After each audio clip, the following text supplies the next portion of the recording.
Hello, it's a beautiful day, and today we're going to get something from a young man who has been through a lot, and he persevered, and today he is making it. And I hope that his story is going to motivate you. Let's go and listen to the story of Mr. Nelson Boandoh-Korkor. Enjoy this interview. Nelson, simply put, is a young man who has gone through the meal of life. When I talk about the meal of life, basically talking about the different stages of life that every normal person goes through. And so you're talking about being born in a very typical village, trying to make the head out of life, being brought to Accra in the early 90s, and then also spending most of my life in Kaswa, where I had my primary education, my junior high school, of course making my way to Bishop Herman, University of Ghana, and today being a pastor, a publisher, of course also an author and a business consultant. So in brief, that's how my life has been. Now I spent some time of my life in the village, where you have to go to the farm, travel over long distances, carrying heavy loads on your head, and all that. And it went on for such a long time that at the time I'm supposed to start school, I couldn't start school early. And so my parent, particularly my father, had arranged for me to, be brought to Accra, where I have to start class 1, I think so, at Oblogo near Makati Hill. So I started school a bit late because the one I was staying with way back in the village couldn't send me to school. So I came to Oblogo and started there, and then we had to move to Kaswa in the central region. That was still in the late 90s. And so I had most of my primary education way back in the Kaswa. In primary, I was doing very well. I remember I was very good when it comes to drawing and graphics, kind of. And I also like to read. I like to read and I like to write. Those were the things I remember very well at my early stages. Academically, I had no problem. I mean, I was brilliant throughout. In primary school, I was class prefect throughout. And class 6, I was school prefect. In junior high school, to the same thing, class prefect. And in junior high school final year, I was also selected as the school prefect.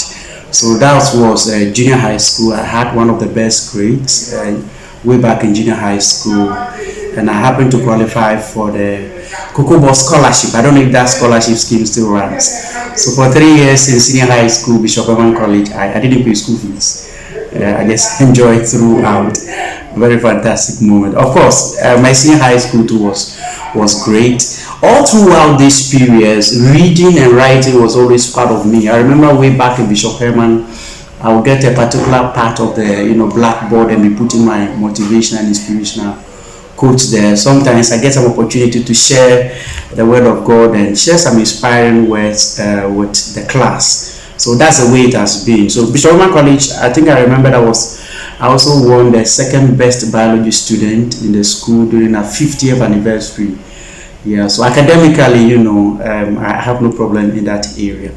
So from Bishop Herman College, 2002, I finished. I spent 1 year at home teaching in a private school as a people teacher.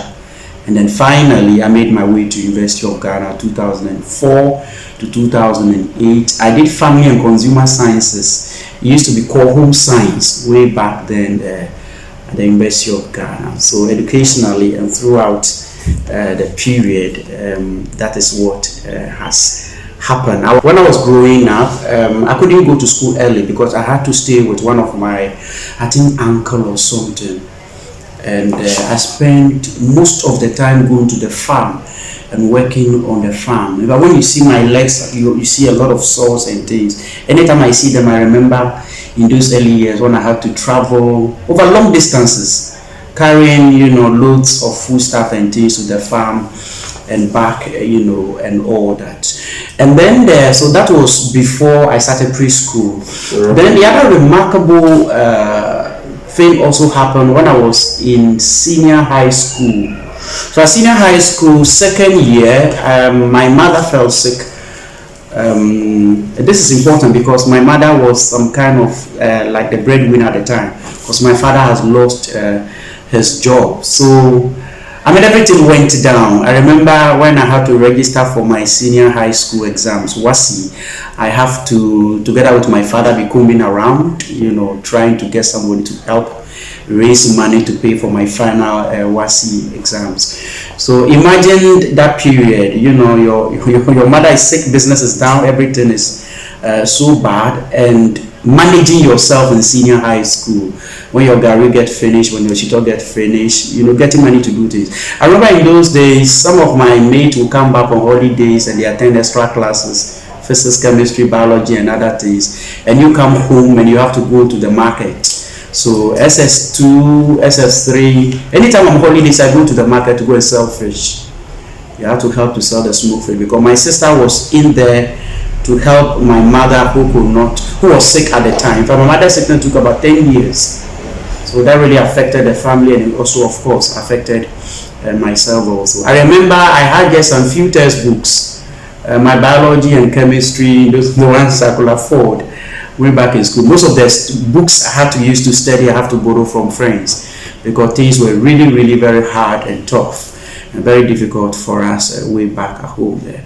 So my final years in senior high school was one of the most difficult moments and times in my life. But the good thing was that I just became a Christian in 1999, born again before going to school. So in those difficult moments, I was able to sail through. I remember most times when my Gary and Shiton, everything get finished, all I have to do is to go to God and pray to God that next week I want my father used to come, so I want my father to bring me some things, because I don't have anything at all. And it just happens miraculously, just like that. I'll pray, and I'll be in the dining hall and they will mention my name, you have a visitor. Such an exciting moment for me.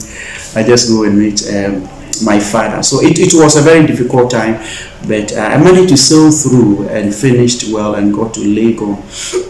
Now the other part also of my life, which I could describe as a very difficult moment, was also at the University of Ghana. Remember when I finished SS, around the same time my mother was still not well, so economically things were very, very hard and tough at home. So how do I go to the university? That's a very big question to answer.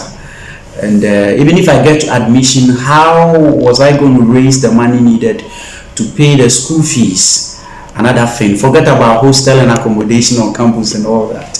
So I remember the private school where I used to teach, Dr. Alovo Lawson actually sponsored me. He paid my school fees when I was entering University of Ghana in 2004 August, because there was no way I could raise that money at all to be able to enter. So look at me, I was sponsored or supported to enter the university with school fees and all that. So I remember those days you have to go and ballot for beds. I didn't even bother myself. I told myself, even if I get a bed, there was no way I was going to get money to pay for the bed. So 2 years in Lagos, I was at Commonwealth Hall, and I have to perch. Yes, I was perching. So forget about getting food to eat and all that. It was a struggling time. It was a very, very difficult time. I remember up to a point I even have to spend some part of my life to teach at Ade College at Mimpas and East Legon, to be getting some money to be able to support myself. So it was a very hard moment for me in Lagos. 2 years in Commonwealth Hall, and then after the first 2 years I came to Ekrafu Hall, of course, also to come and perch again, with friends and trying to survive, going for lectures and managing myself. So one of the most difficult moments in my life was 4 years I spent in the university, because it wasn't an easy moment for me at all. But in all, I learned valuable lessons, most of them that has helped me to be who I am today. So out of my family, we are 7, and I'm the only one who has been to the university. Not probably because others didn't want to go, but a very important factor is that I am able to endure. So what I went through, not getting food to eat, struggling to survive on campus and all that, some of my other siblings were not able to submit themselves to go through those challenges. I remember one of my sisters who used to say that that's why she can't go to the university and be bothering herself over what to eat and payment of school fees and all that when there is nobody to sponsor her. So that's how my life has been, being able to go through the challenges and the difficulties of life. My parents have admired me for one thing, and that is my ability to survive very difficult and tough moments. I think generally those who may not know me too closely, because of the way I look, when people see me, I think sometimes when I'm able to do business and things, some of the people they want to bully me because I look very quiet and innocent and all that. But I've been through a lot, so most of those things have toughened me and made me very hard, being able to face a lot of situations. So one of the things my parents admire about me is my ability to confront very difficult situations and to be able to sail through them. I would say that one of the greatest things that happened to me was when I gave my life to Christ in 1999, when I finished writing my BEC.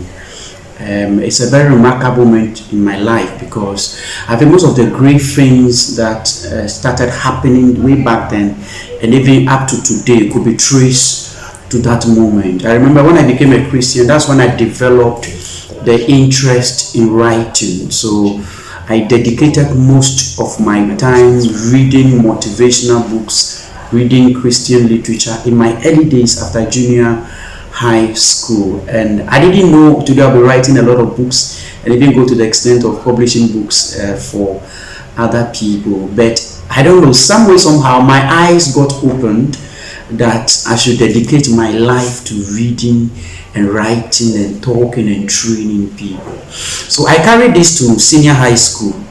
I carried this to the university. In fact, I started writing my first book when I was in the university. And that was in 2004. And then the book came out in 2013. Close to about 10 years, together. Imagine a young student in the University of Ghana who's struggling to pay his school fees, struggling to get food to eat, forget about clothing to wear, and all those things, and already started putting writings down that he wants to publish a book. That's the way things were. So these things really set the stage for what I would call my rising, or where I currently find myself today in life. Yes, I dedicate a lot of time to the reading and the writing. So that has really helped me, even today as an author, as a poet. Life is such that you need destiny helpers at every stage of your life. The way God created us, you cannot do things alone. So when I let me start from my junior high school. One teacher I can always remember and always talk about, Michael Asamoah. He was my junior high school teacher. He was teaching us mathematics and science.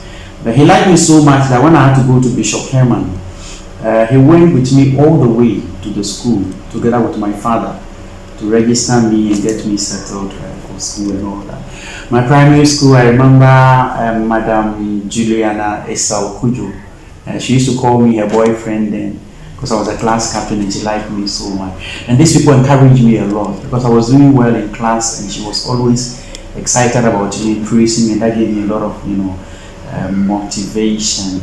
And then my senior high school, I will remember some of the Christian youth leaders who were an encouragement to me. I remember Mr. Emmanuel Matrevi, who I'm still in touch with today, who was part of a Christian fellowship in school, and he was very, very encouraging. His advice, motivation about the faith and all that was also really great. Yes. And then, like I said, when I was entering the university, Dr. Alobo K. Lawson, Praise Academy Kaswa, he paid my fees. But for him, I don't know how I would have entered the university way back in 2004 in August. I've always loved to write. I've always loved to read. I remember as early as in class 4, class 5, I love football a lot. I used to go around playing football in the community. and all that. And my father advised me that I should spend most of my time rather to study and to read. And I think that's one of the advice that really changed my life, because my father is an avid reader. He really loves to read. So I carried on that culture throughout the various sessions of my education. And in 2004 August, when I went to Legon, I started to pile up content for my first book. And interestingly, in 2013 September, that was when I launched my first book, How to Keep Going When the Going Gets Tough. And then after 2013, I started a business, Nelson Capital. So I got more interested in the business because the business was very profitable and it took all my time, so I didn't make time to write again. Then in 2017, I started to put some write-ups together. Apparently, I'd gone through some difficulties in my business, and I was able to put those challenges together and the lessons from them to write a new book, which is The Power of a Fighting Spirit. Around the same time, I also met my old friend from my junior high school, Oduponkwe AME Zion Junior High School in Kaswa, who happens to be in my class. So that is now my wife, Elizabeth. So I shared a vision with her on the book I was writing. So she liked the idea. She had also gone through certain things in life. So we brought our experiences together and we published that book. Yes, so that was 2017. 2018, we got married. We wrote How to Set Goals and Achieve Them with Ease. And then, in that order. So for now, we are writing our 11th book, which is The Danger of Laziness, which will be out in the coming week. So over the period since 2017, most of the books I've written them with my wife. But I love to read, I love to write, and that is my passion.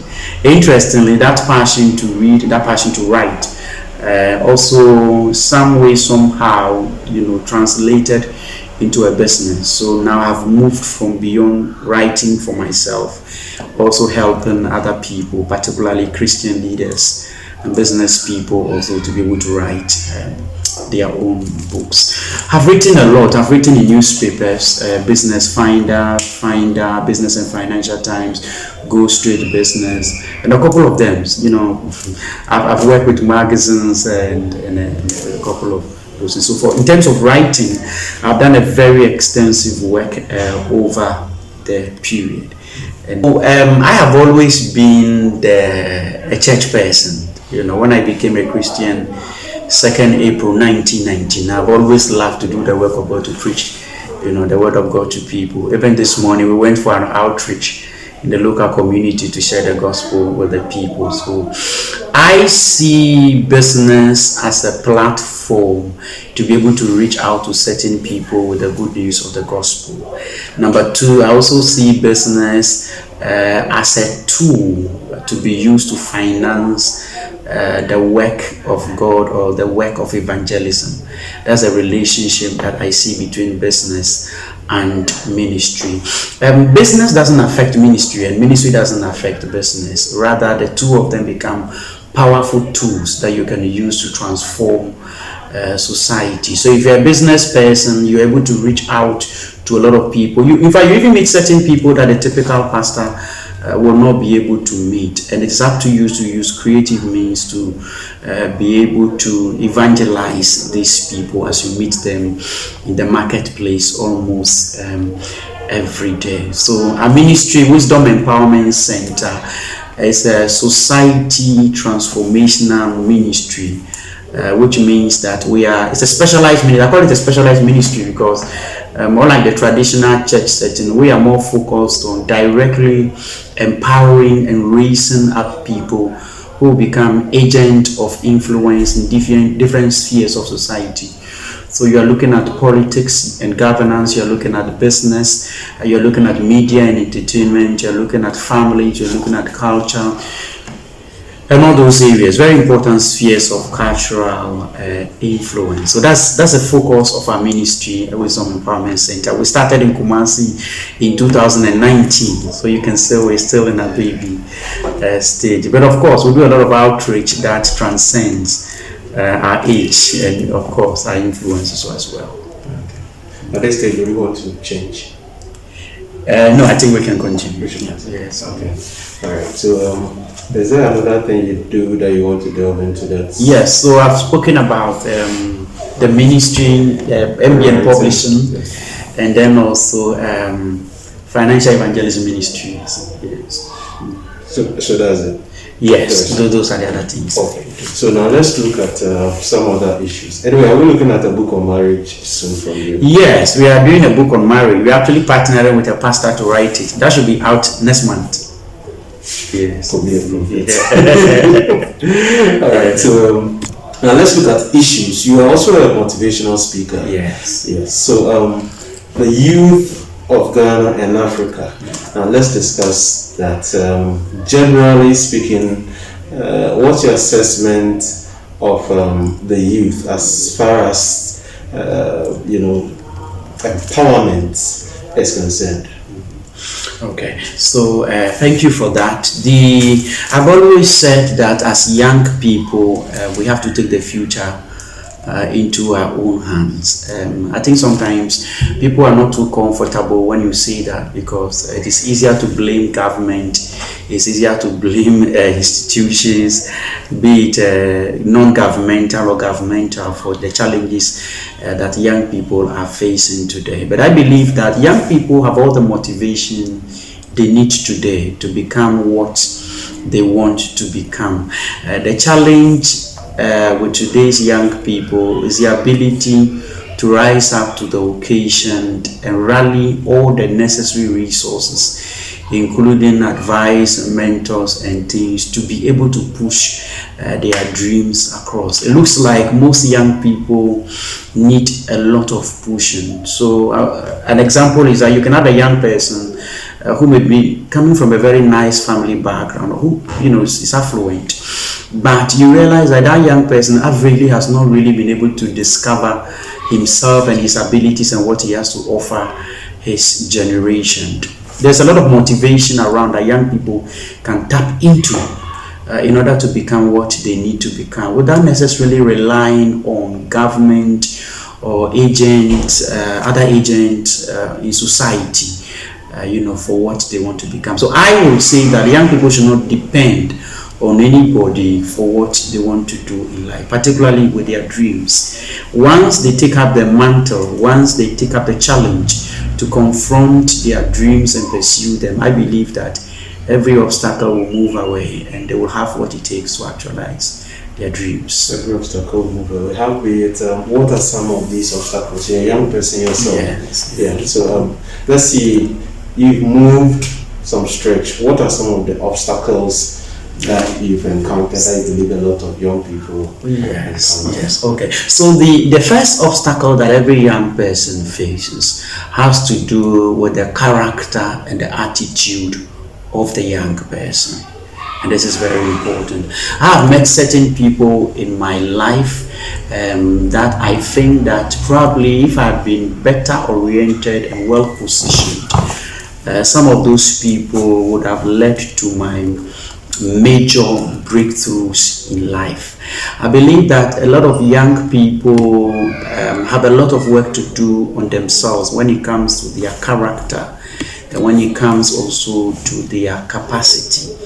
Because if you're a young person and you are not able to overcome that challenge, it's going to pose a very serious problem to what you want to become in life. So an example I want to give is I've been working with a lot of young people, including some of the businesses that I run with my wife. And these young people wouldn't want to come to work early. these young people prefer to give you excuses instead of finding a creative way to solve the problems that they have. Some of these young people cannot say I am sorry when they go wrong, and so you look at the young person and you realize that they are good, they are fine, but when it comes to mastering themselves to be able to strategically position themselves and take advantage of opportunities, they always miss out. The last bit I want to add to that is the fact that the young person sometimes becomes more concerned about looking for every possible opportunity to get money rather than looking out for strategic pointers that can help springboard him or her to the future that they are desiring for themselves. Apart from issues of character and capacity, the second one I want to talk about also has to do with knowledge. One of the things that has helped me in life a lot is reading. And I try to buy every relevant book that has to do with where I am going to read them. Every month I buy books. I am always reading and studying because I tell myself that I want to be 10 years ahead of my age. And so that even though there may be people who are older than me, more experienced than me, I will be able to advise them, and they'll find a lot of wisdom in my advice because I'm a very knowledgeable person. I think that a lot of young people have not taken the pain and the time to build up relevant knowledge in terms of what they want to do in life. So you see a young person who is in business, all his focus in business is to get money. But money to his side, that even when you get the money and you don't have knowledge on how to manage and invest the money, you lose everything within a very short time. So that is the second challenge that I think that every young person should work on: fighting ignorance. Sometimes the difference between where you are and where you want to be is just a simple idea, which sometimes you may not find anywhere, except maybe you are a very avid reader and somebody who is very curious and love to ask questions. The third challenge I think every young person should also overcome has to do with humility. I'm separating this from the first point of character and capacity, humility, because I've also seen that it's a very critical area you need to work on as a young person. And I think that a lot of young people really have to take their time and work on themselves when it comes to humility. There are people who correct you and they will smile and talk to you in a very gentle way. There are people, when they have to correct you, they will shout on you and scream on you and even insult you. At the end of the day, they are correcting you. And whichever way the correction comes, you have to be humble to take it.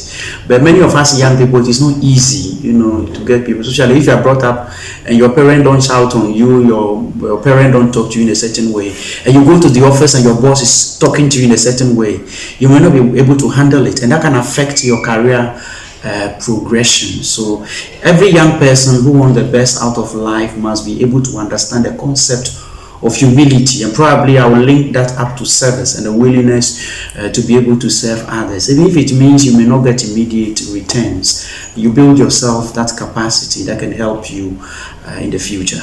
Like I mentioned earlier, we have written 11 books, and our 11th book will be coming out this February, and this is 15 remarkable attributes of successful entrepreneurs.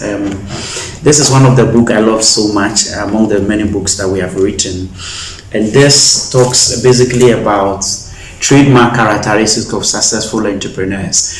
And you're looking at issues like passion, you're looking at issues like perseverance, you're looking at issues like character and integrity. You're looking at issues like salesmanship skills. So in this book, we pick all the attributes one by one, and we emphasize the point that if you're going to become a very successful entrepreneur, you must know how to sell. If you're going to become a very successful entrepreneur, you must have character and integrity. People must be able to trust you when you speak. And then we also spoke about passion, that you must be very passionate about the business you do, such that it consumes your time and your energy day and night. You must be so passionate about your business to the extent that anybody who sees you can easily link up to the business that you do. So the book 50 Remarkable Attributes of Successful Entrepreneurs basically looks at the trademark characteristics of successful people in business. Okay, so let me talk about this. This is the making of the Supergirl. So this is one of the books that's really on my heart, because this is my wife's biography, and I decided to write about my wife because when we got married, I heard about her story, growing up and all the issues that she went through, just like myself. But she was able to sail through, and today she's a chartered accountant, has MBA in finance, and she's also an entrepreneur. So in this book I talk about her life. Ghana here, they went to Nigeria, came back to Ghana, and her journey through life. That's the making of the Supergirl. Then our best-selling book. This book is one of the books that people love so much. How to set goals and achieve them with ease. A best-selling book because everybody wants to know about how to set goals, how to achieve them, and how to make the best out of the 24 hours that they have in life. And this is a book that addresses all those concerns. So in this book, we use the case studies of Dubai, we use a case study of Arnold Schwarzenegger. We also use a case study of former General Electric CEO Jack Welch in America. And we said that these three groups of people all once set a target and they were able to work towards it and they accomplished. So whether you're an individual or an organization, if you're able to identify goals and targets and you work towards them, you will be able to achieve them. In how to set goals and achieve them with ease, we emphasize the point that success is not an accident. Everything that anyone has achieved in life as an individual, as an organization, and as a nation has been as a result of their ability to envisage, set a target, and then they rally all the necessary resources to work towards the accomplishment of that particular. My final word is that God has timing for everything He wants to do. Remember, I said I was in Legon, University of Ghana, 2004. I started writing my book, and it was until 2013 that I was able to launch my first book. So that took a long time. That's over 10 years. And most of the things also that I would have wished that were done earlier on in my life did not manifest until recently, that some of them I have seen that they are working. So it means that God has a different agenda for each and every one of us. He has things He wants us to do in life, and those things are part of our destiny. No other person can do it. But the timing is very critical. The timing is very essential. There is no need to rush in life. You have to be patient because you cannot run faster than God. Sometimes when you're in a difficulty and you are suffering, and suffering and pain is inconvenience, and so you wish that you would just jump out of it. But I believe that everything you are going through today, God is using it to prepare you for the future He's building for you. And be confident that whatever God has said about your life will come to pass. All you need to do is to stay on track, build capacity for the time you have now, because the time may be coming that the 24 hours you have will be too small for you. So today that you have some free time, prepare yourself for the future that is ahead of you.